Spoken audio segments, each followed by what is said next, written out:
Some pushback, some questions, 49ers mailbag regarding our all-century team. And Croc, we got to put together an all-century coaching staff, which might be the most difficult of all on today's Locked On 49ers.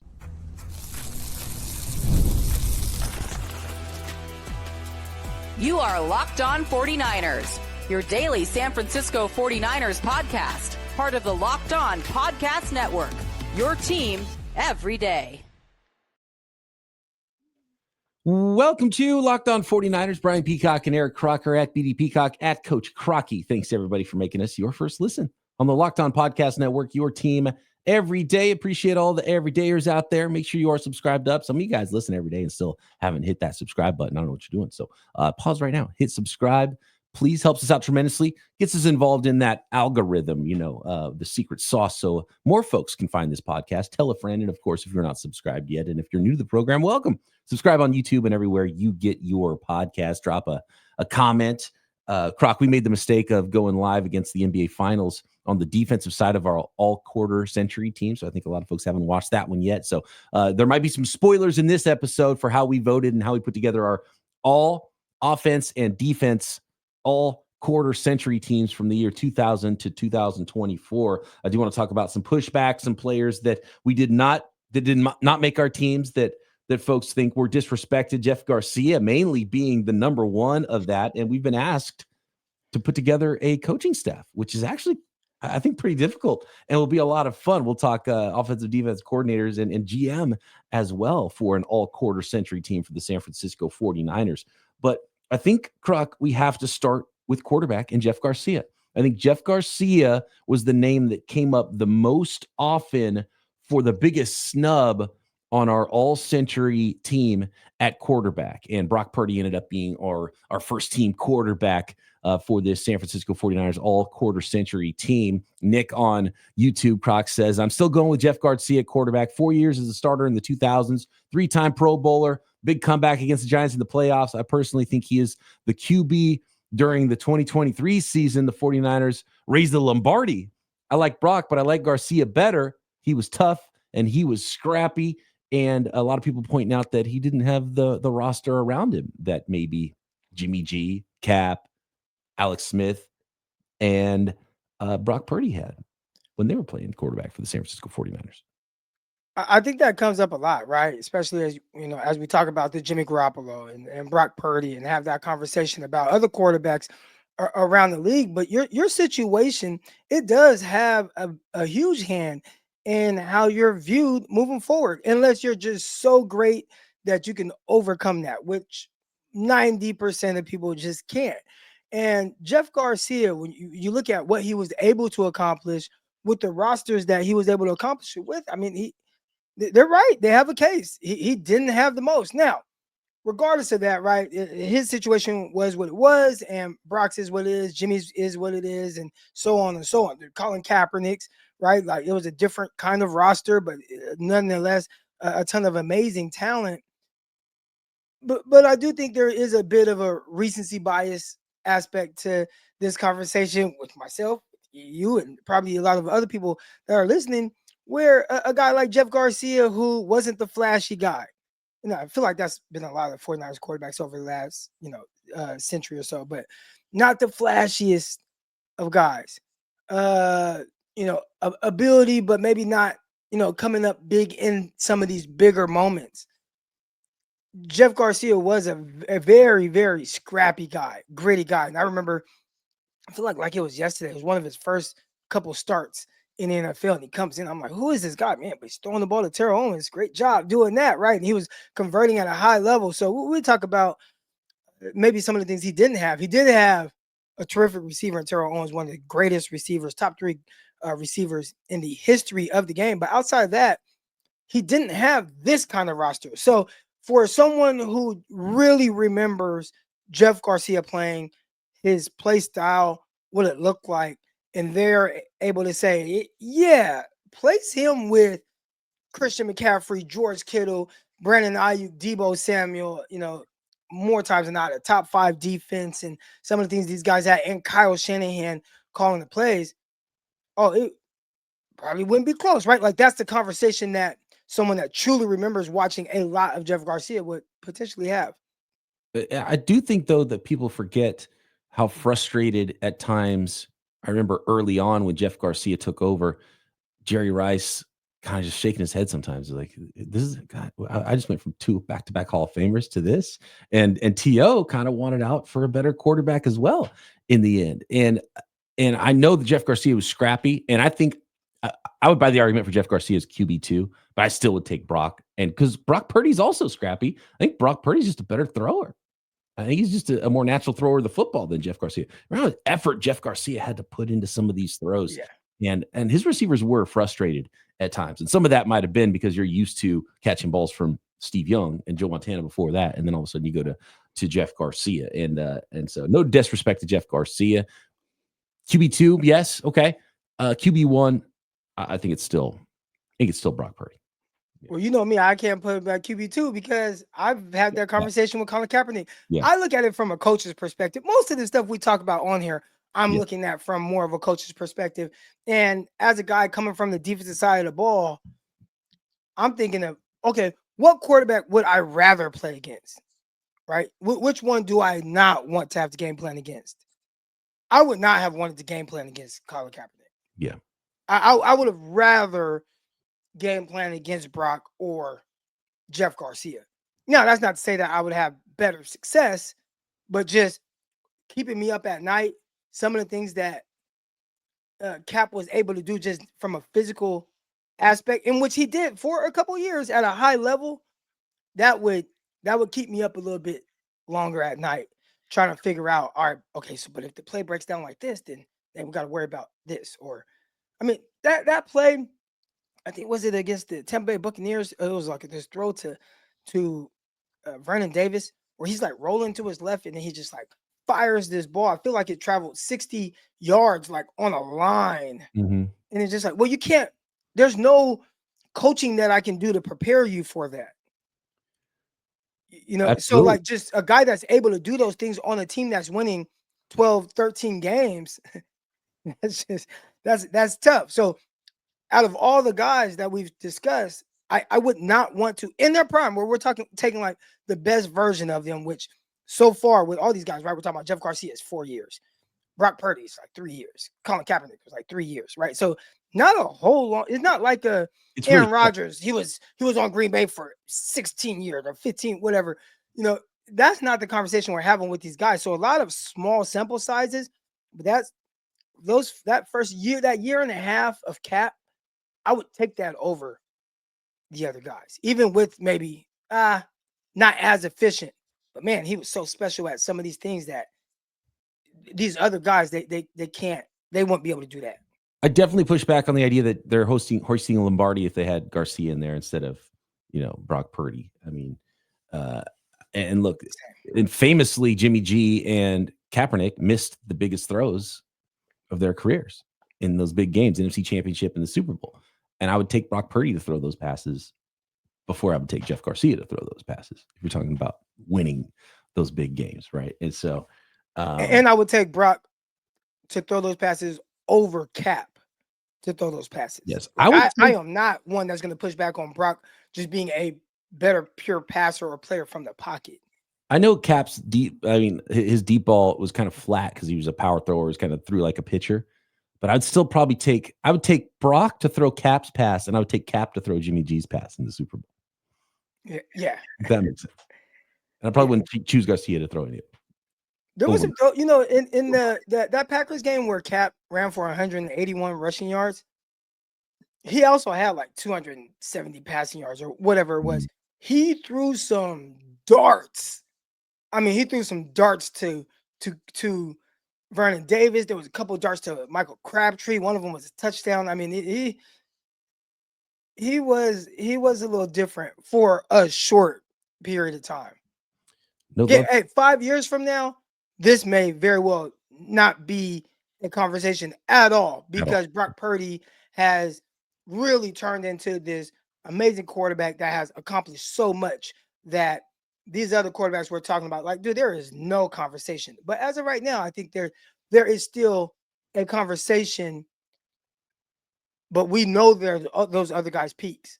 we still have no idea what Brock's peak looks like, and that could supersede anything that these other guys People did. go higher or just building more resume. It's not like we're talking about Jeff Garcia, who was doing it for 8 years either, right? And so none of these guys were quarterbacks for very long for the 49ers, like max 4 years of any one of these guys. Disappointed, no love for Cody Pickett, Tim Rattay. Come on. Lots of great names, though. It's fun going down memory lane here. Ken Dorsey, Sean Hill, JT O'Sullivan. JT O'Sullivan, man. Friend of the program. Absolutely. All right. Next, I want to talk about some other Hall of Fame guys that did not make our team. Should they have, Croc? Next. This episode of Locked On 49ers brought to you by FanDuel, America's #1 sports book. Summer sports, they're in full swing. NBA finals over, NHL finals over. Whether you are all about baseball under the lights, golf on the green, high-stakes soccer action, FanDuel is the best way to make every game even more exciting. And, of course, we're talking to NFL fans here, and there's a million ways to bet on the NFL even before the season starts. Tons of 2025 futures, prop bets. Bet on your San Francisco 49ers to win the Super Bowl. Weekly lines already up at FanDuel for the NFL season. But even before first pitch, you can bet on baseball games every day, all summer long. And how about some live in-game parlays to keep things thrilling all the way through the 9th inning, make you feel like you're part of the action this summer. And if you're new to FanDuel, perfect time to sign up because new customers can bet just $5 and get $150 extra in bonus bets to play with if your first $5 bet wins. All you got to do is open the FanDuel app today or visit FanDuel.com/lockedon to get started. So, Croc, one of our omissions, and to be honest with you, if we were to change one position, I think I might want to add Larry Allen to the squad. He was only a San Francisco 49er for 2 years, but he was still a stud at that point. It was kind of like the late career Trent Williams. He's that dude, and he was always going to be that dude until he retired. And he was a 2-time Pro Bowler in his 2 years for the San Francisco 49ers at guard. Probably would take the spot for Alex Boone for me, and a couple of other ride-ins. Eric Heitman, we didn't mention, Justin Smiley. There's a lot of good interior offensive linemen for the San Francisco 49ers in the early part of the 2000s. But Larry Allen, 2 seasons, is that enough? Should he have made our squad? Yeah, I think you can if you're playing at a high level, especially at the guard position, because while there were other, terrific guards, and you talk about Ipati and Heitman and some of these guys, Larry Allen, what he was coming over to the 49ers and then what he was as a 49er, I think you have to kind of include his past resume, right? It's kind of like what we did with Richard Sherman, where can't do it. Can't do past resume. It's only 49. No, I know, not past resume, but in the sense of, hey, this guy was really good. And then even though he was old and maybe the team was bad, like he was still good. Like Richard Sherman, we know that he wasn't the prime Legion of Boom Sherman, but heck, he was still an all-pro. And you kind of factor in a little bit. I mean, come on, we brought up Terrell Brown and some of these guys, right, that didn't do a whole lot past the 49ers. But, you look at what they did in that time, and I think you have to account for it. So I think if we can have Richard Sherman in there, I think you definitely can have Larry Allen in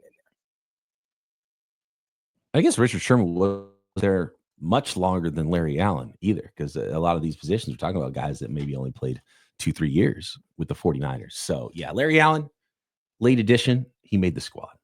I guess Alex Boone. I'd probably keep Ipati and Allen as the guards in this case then. Now here's one question. And I'm always going to figure out a way to bring Deion Sanders up. But we don't count Deion, but Larry Allen, who played one more season than Prime, is that okay? We count him. I mean, if we were doing a 90s team, would we throw Deion in there? You would have to, I think. Okay. Yeah. But 1 year wonder. We're talking about all-time draft, and we're talking about other guys who were also Hall of Famers and superstars. You just don't automatically get the spot for 1 year either, even if that 1 year was awesome, even if you are a Hall of Famer. But that's a great point to bring up. Defensive Player of the Year is 1 year of Jerry Rice enough? Because he was a San Francisco 49er his final year with the 49ers in 2000. 38-year-old Jerry Rice. He didn't make our team.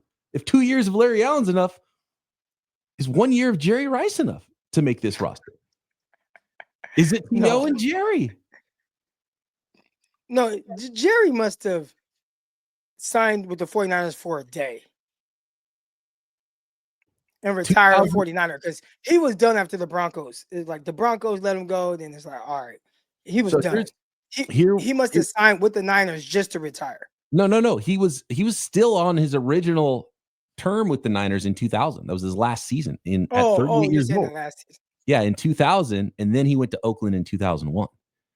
Gotcha. But here were Jerry's stats in that 1 year: 75 catches, 805 yards, 7 touchdowns. That resume, because that's the only part of this resume that counts for this. He was not a Pro Bowler, not an All-Pro, 805 receiving yards. That's not enough to beat out 4 years of T.O. That's not enough to beat out 5 years of Debo. 4 years of Debo? Yeah. How many years of Debo? Yeah, so you're correct. Jerry Rice doesn't make the team in 1 year, but Larry Allen in 2 years does make the team, I think, Croc. As crazy as that is to say. Well, because, again, like you said, not only 2 years, but he was a Pro Bowler both years as well. And I feel like we kind of put a little bit more into Pro Bowls back then, whereas now it's like most guys don't play. Then a guy can just randomly get kind of brought up as a fill-in type guy or alternate or whatnot. So I don't think you put as much on the Pro Bowl thing as we used to. It used to mean more. Yes, it did. Oh, it absolutely did. A couple other write-in names that I enjoyed hearing: Michael Lewis, Tremaine Brock in the defensive backfield, which was the most hotly contested position. Go back to listen to yesterday's podcast on the defensive side of the ball. It was a lot of fun kind of trying to figure out who that, I think quarterback, safety, and corner were the three positions that I think were the most difficult, where there was a lot of guys really close that you could argue about deserved to be on that all quarter century team for the 49ers. We had another question. I really liked Brock. Yeah, he was a baller. I don't think he makes it, but I'm glad those two names were brought up because they were good players. Ahmed Plummer, Mike Rumpf, people were bringing up. I think people at some point just love saying names too, because Mike Rumpf's not. They definitely like saying the name if they brought up Mike Rumpf, because huge Mike Rumpf fan coming out of Miami, like, 6'2" cornerback, cool. Yeah. And it was like, gosh, he stinks. He just can't play. Yeah, and it did not last long. Yeah. Didn't have the meeting. I think someone tried him at safety at some point as well. Is he coaching somewhere right now? Yeah, he might be coaching at college, high school, in Florida, I believe. That's what it is. Like a big time high school program. Yeah, I think Chad Wilson. Chad Wilson. I know Chad Wilson. Oh, no. Miami Hurricanes. No, I think he left Miami and is coaching at, what's that high school in let's see.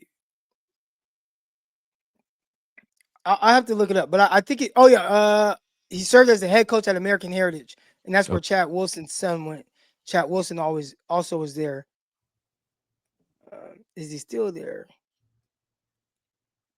Oh no, he did that until 2015. Dang. While you look that up, Croc, coaching staff is going to be a big one for us here next. We got to talk out a coaching staff. Head coach, hotly contested, I think. Offensive coordinator is interesting. Defensive coordinator, even more interesting.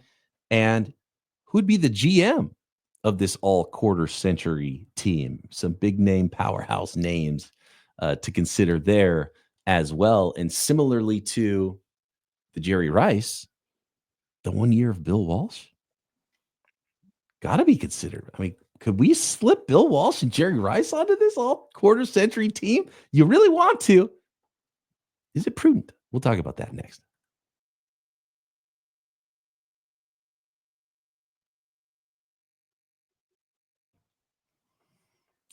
All right, Croc. Have you gotten to the bottom of Mike Rumpf's coaching career yet? Maybe at Miami as a secondary coach. Okay, that's where he is now. Taking a look at the coaching staff, Croc, and we were asked to come up with all quarter century coaching staff. And to answer one of our listeners' questions, no, we cannot cheat and put Kyle Shanahan at offensive coordinator. He did not.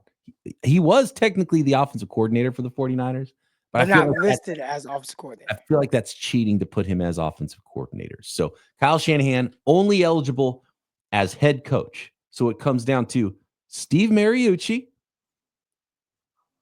We're going to skip over the Dennis Erickson era. Not going to get many votes there, I don't think. And Jim Harbaugh. I'm going to skip over the Tom Sula and the Chip Kelly. And Kyle Well, not Shanahan. Jim Harbaugh. If we're talking about offensive coordinator, you got to go Greg Roman. No, I'm talking about head coach. We're doing head coach first. Oh, head coach. Okay, Yeah, Steve Mariucci, Jim Harbaugh. Yeah. Okay. Yeah, Steve Mariucci, Jim Harbaugh, Kyle Shanahan. Those are the only three options as head coach. Okay, so the only option is Kyle Shanahan and Jim Harbaugh. Oh, don't do it. Don't disrespect Mooch like that. Mooch was, but he just did not have. He didn't have nearly. Again, we're talking about 2000s. True. Yep. Because you go back 97, 98, 99, you go some of those years, then all right, he may have a case. But 2000 on, the 49ers didn't have much success even in the early 2000s. You know, I think that the best game was the best run was the Giants game where they won the wild card and then they got bounced out in the divisional round, and then that was it. Like there was that was the most success. So it's like, well, you look at what Jim Harbaugh did, right? In 4 years, he went to 3 conference championships and 1 Super Bowl. Then you look at what Kyle has done in 8 seasons. He's been to 4 conference championship games and 2 Super Bowls. So I think it is between those two guys. Mike Nolan as well was in there. Rough spot for him because they were just starting over brand new in 2005. Young quarterback that wasn't ready. Just a complete roster turnover there. And that was probably never going to work. What would the conversation be like if a rookie quarterback, I mean, we knew what it was around even Trey Lance, right? Who his rookie year, they won a game against Houston Texans where he threw more touchdowns in that game, too, than Alex Smith threw his entire rookie season. He threw 1 touchdown, 11 interceptions. Yeah. Oh, my God. Just brutal. Just a brutal time. I did love the suit. Trying to bring back the suit on the sidelines. I appreciate Mike Nolan for that. Kyle Shanahan has more longevity already. And I would say that Kyle Shanahan deserves the spot because it didn't fall apart like it did with Jim Harbaugh. Even if you argue that Jim Harbaugh might have been a better head coach, game manager than Kyle Shanahan. And you do get Kyle Shanahan's offense with Kyle Shanahan as the head coach as well. So maybe he's not the offensive coordinator position, you still do get his offense, which is another bonus here. And things haven't fallen apart for Shanahan like they did for Jim Harbaugh. We haven't seen the end of the Kyle Shanahan journey yet, but we only got to see through last year, which wasn't great last year, but they both lost Super Bowls. They both went to NFC championship games. So I think resume wise, the heights are very similar. More lows with Shanahan. Obviously, the roster wasn't as good when he started, but even after that, with the team being good, there's still a couple of years where things went down, which is the argument against Kyle Shanahan probably. And for Jim Harbaugh, I'd probably lean Shanahan, though, Croc. There's something about Jim Harbaugh that had us all rooting for him even when he wasn't with the 49ers. And I think there's a good portion of the 49er fan base that's still rooting for him now, even though he's back coaching in the NFL. Does this change things for you? If you have Harbaugh as your head coach, that doesn't mean you don't get a part of Shanahan's offense because you could still have Mike McDaniel. Mike Shanahan. No, Mike Shanahan was not around in the 2000s. You can get Mike McDaniel. You can have consultant Mike Shanahan if we had a consultant position, unpaid, unlisted. But Mike McDaniel, offensive coordinator for a Jim Harbaugh team.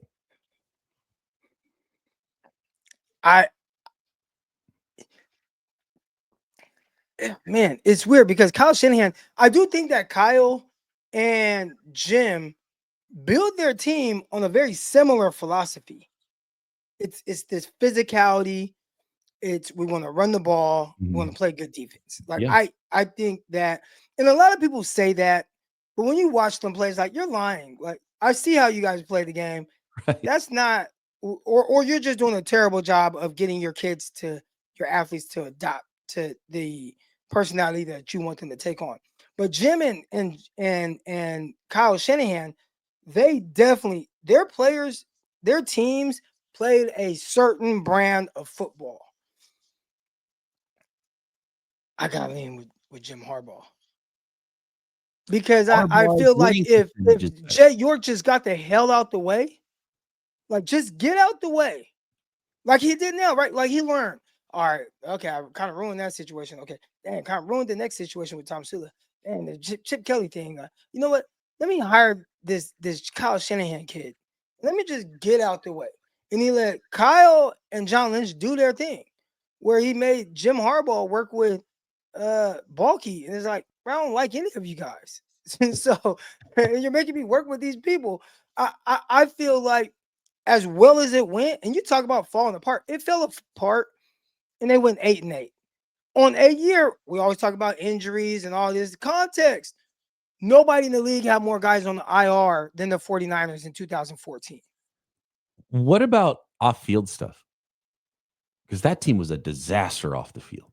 Like arrests, it was insane. You got to factor that in a little bit, I think, too. Like the character, the poster character counts. It's like on the wall at your whatever in the office in high school. Character didn't count. Just be mean and nasty and play football. That's all the Harbaugh era was about.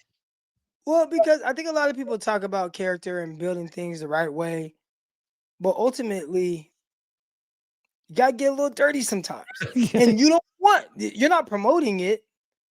You're not promoting having those type of players, but these coaches are in the business of winning football games. And although you want to do it the right way, you definitely do. Like these guys get fired real quick. Chip Kelly had 1 year. You think he would have sacrificed? Maybe, you know what? Maybe we could have had a few more dirty players to kind of help us win some games, and maybe I could have stuck around with 49ers, right? Like I get things kind of fell off the train tracks there, but we never got to see what it would look like moving forward if guys would have gotten out the way. Okay, you have some of these situations, but can you still coach them to a winning record? Not ideal, but I don't want to hold that all the way against him. Andy Reid has had guys getting arrested and all type of stuff. Yeah, Andy Reid. They keep winning. Doesn't have the character counts poster on his wall either.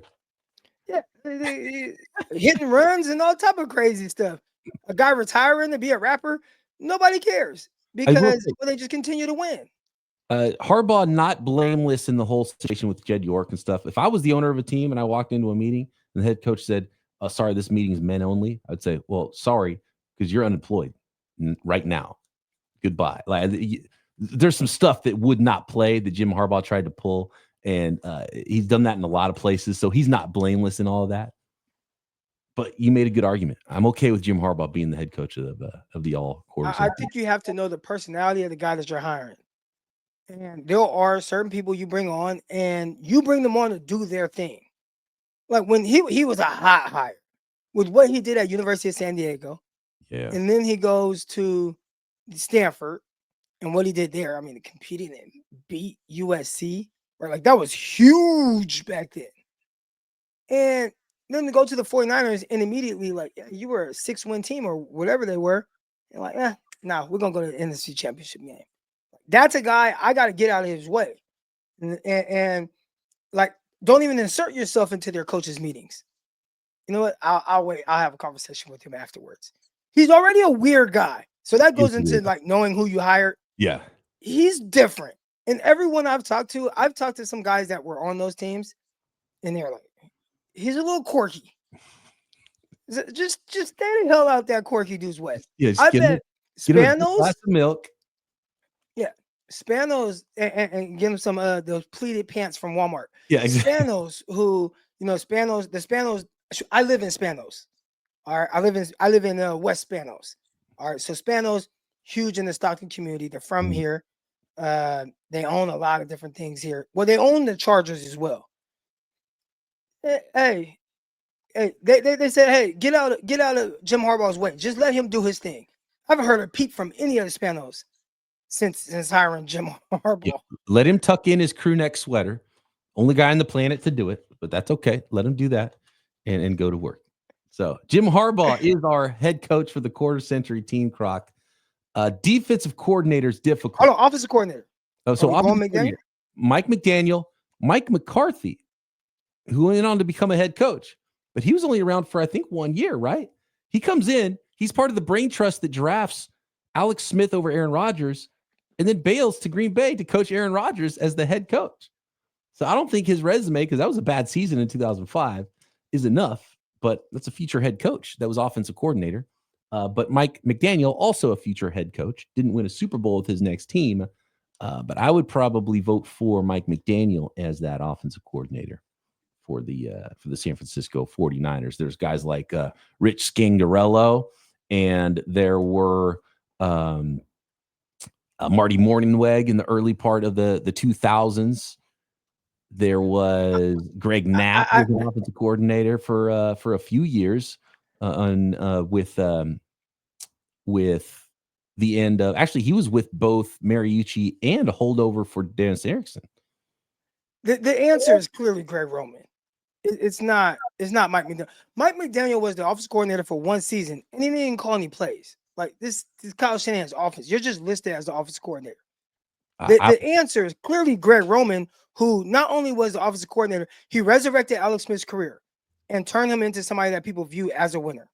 All right, now, this was a quarterback that wasn't the greatest, but you know what? We're going to figure out how to get you to be able to function in this offense, and they did it, right? And went on deep playoff runs. Then you have this other guy, Colin Kaepernick, not the best passer, but we're going to create an offense around you to get it to where we're going to maximize your tools, your ability. And they did that to the tune of going to, conference championship games and Super Bowl and all that. So he's going to get a bad rap because of just how people view Greg Roman, but that's got to be the answer. To be able to do that with multiple quarterbacks with completely different play styles and have that level of success in the sense of like deep playoff runs, and that was really essentially all he kind of knew as a 49ers coordinator. He's got to be the answer. I think his resume is better because he was actually offensive coordinator and they had success and it was for 4 years. But if Brock Purdy's your quarterback, Greg Roman, we're putting together a team, that doesn't work. I want a piece of Kyle Shanahan's offense. So I would still rather have and be fine with it. And look, he wasn't offensive coordinator in name, but how much did Mike McDaniel's job change for his entire tenure? He was the same position, right? The entire time. He just got a name change, title change. And I'd be okay with him calling the plays. Probably over Greg Roman, especially for quarterbacks Brock Purdy and not Colin Kaepernick. So that's another thing to consider if we're actually putting this team on the football field. Mike Martz and Norv Turner. Martz was a very interesting one. It's just, now you put a Brock Purdy and some of these guys on his team. No fans of JT O'Sullivan on this, but just not the best NFL quarterback, and so he had to deal with, I think, JT and Sean Hill. I think those were his options. Yeah, and obviously the resume, they didn't have the success. Talk about Norv Turner and Mike Martz. They didn't have their past success. Doesn't get to count for their San Francisco 49ers all quarter century resume. Defensive coordinator, Jim Mora Jr., Vic Fangio, D'Amico Ryans, Robert Saleh. All phenomenal options. I would have to go with, I'm trying to see who. It's Fangio. It's the entire Harbaugh staff, Croc. At this point, I think Fangio's got the strongest argument. As good as those other defensive coordinators have been, Fangio's probably got the strongest argument for defensive coordinator over Harbaugh and Roman at head coach and offensive coordinator. Yeah, postseason could get a little sketchy with him at times. I say him, but just the team. They were kind of giving up a good amount, where some of these other guys that you just mentioned, I feel like they didn't give up as much in the postseason. defense was just more consistent in the postseason. Like that's one thing that's not talked about a whole lot. Like now there was some special teams added to it, but think of the Super Bowl against Baltimore. You know, I mean, the defense didn't. They kind of got ate up a little bit. Do you put that on them? I don't know, but I mean, the Atlanta Falcon game, the team had to come from behind. I remember that Packer game, that the first one, the one that Colin Kaepernick went crazy in, and he kind of like, I'm glad he went crazy because if you go back, it feels like the 49ers just whooped the Packers' ass. But when you actually go back and watch the game, at one point it was tied 24-24. I don't know. You have better memory of that game than I do. Yeah, it was tied like 24-24, like in the third quarter. So maybe I'm disqualify Fangio from this running. I think the name holds a little bit more weight than the actual. Like, whereas, like, when I look at some of these 49er runs recently, I think we put more blame on the offensive side of the ball as opposed to the defensive side of the ball. In the postseason? In the postseason, yes. Yeah, that's fair. It's fair. I think they're all terrific in regular season, like no matter how you do it. So there has to be something that separates the guys. So we've got to go to the postseason and how did their defenses perform in that moment. Salah kind of had the one meltdown. I mean, obviously the late game, but I don't even think that game should have. All you needed to was a complete, like, just get one first down. What about Salah versus Jimmy? Who's going up against Fangio? Is it D'Amico or is it Salah?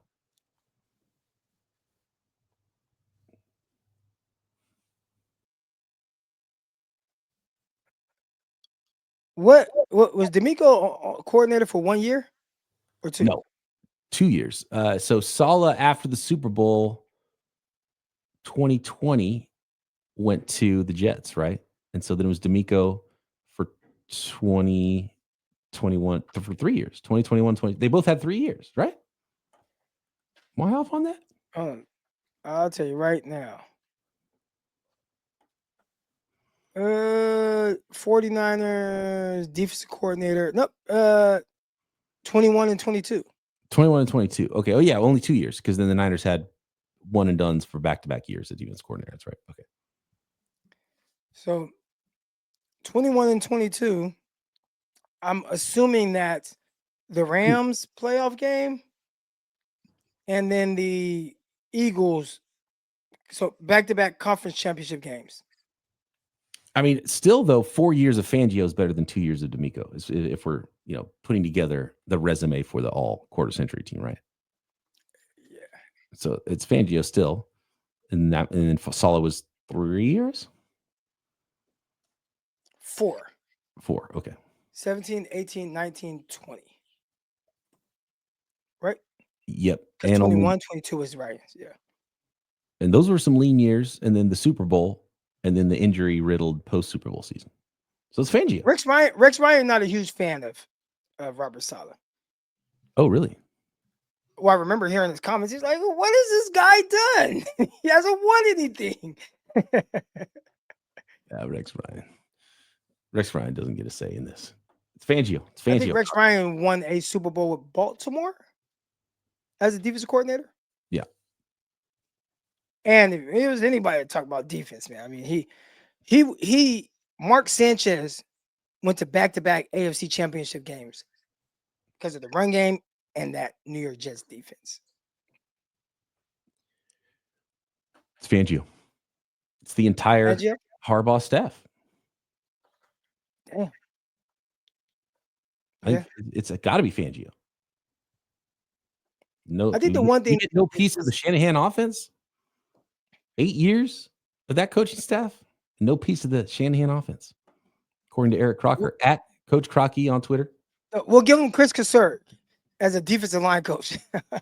Okay. Oh man, let us know what you think at BD Peacock, at Coach Crocky. Drop a comment on YouTube And Croc and I back tomorrow right here, Locked On 49ers.